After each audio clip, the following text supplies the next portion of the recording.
Women in NAP, aka WIN, is a special program created for National Association of Asian American Professional members and developed to build confident and competent Asian women leaders within NAP and within the Asian Pacific community. WIN's overall objectives include, number one, equip Asian women with skills, confidence, and resources to effectively lead in a multicultural environment. Number two, connect Asian leaders to role models and create a mentoring network. Number three, empower Asian women and educate about challenging perceptions. Number four, engage with the community at large and represent Asian women across the world. Number five, inspire Asian women to make a meaningful difference in government, education, business, and society. Women in NAP's vision is empowering, supporting, and engaging Asian women to succeed as professional and personal leaders, as well as contributing to their cultures and communities.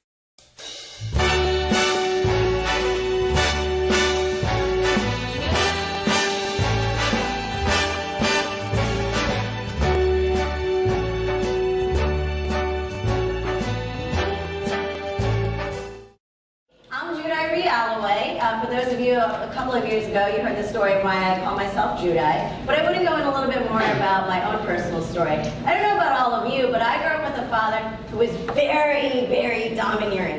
Very domineering is actually kind of a diminutive form. It was really his way or the highway. And my mother, she was really submissive and yes dear, whatever you want dear. So I kind of grew up with two different interpretations of leadership. One where it was power over, and the other one that was power on the inside. It was kind of this internal power. In my own personal case, my own story, unfortunately that led to a whole bunch of my own relationships, abusive relationships. And unfortunately, what I had to go through is my own personal examination of who I am and my culture and societal expectations and everything that I believed to be that was my truth. And peel away from some of those layers to figure out who I am authentically as a leader. And in my opinion, I thought this is never going to happen to anyone else again. So this is one of the reasons why I am very involved with Women in NAP. For those of you who have known me, I've been involved since the beginning.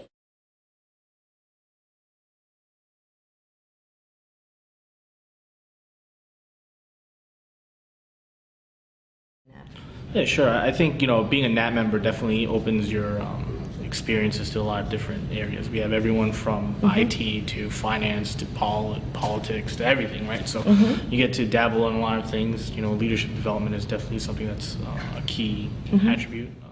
In 2010, there was an Inter-Parliamentary Union study about the United States. You figure the United States is one of the most powerful countries in the world, at least we consider ourselves to be.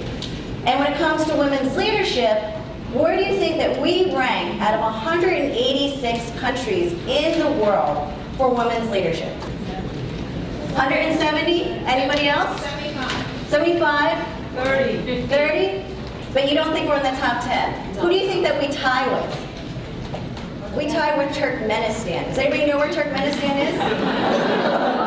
We're number 73 out of 186 countries in the world. So as you can see, women's leadership is very important.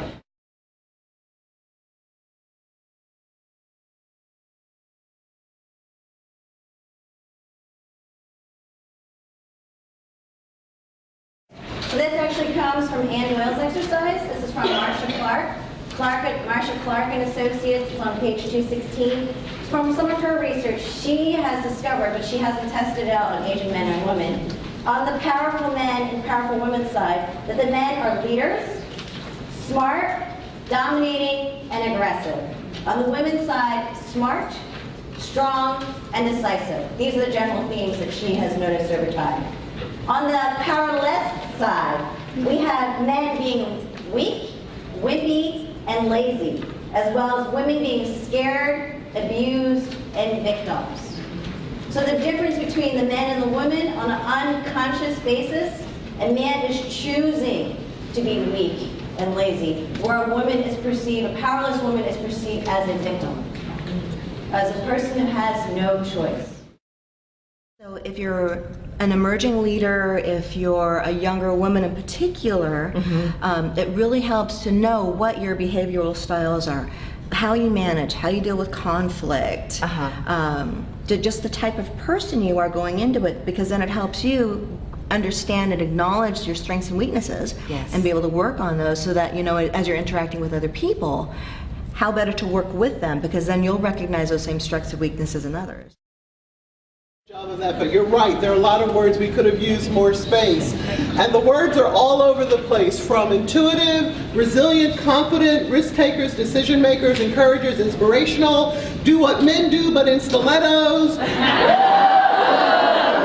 resourceful, in control, visionary, multitaskers, go-getters, thoughtful, communicators, compassionate, innovators, having it all, motivators, creative, engaged, relationship builders, assertive, insightful, mentors, diversified, organized, passionate, respectful, influential, authentic, results-oriented, thick-skinned, mothers, daughters, sisters, cousins, fill in the blank. So here are the interesting ones.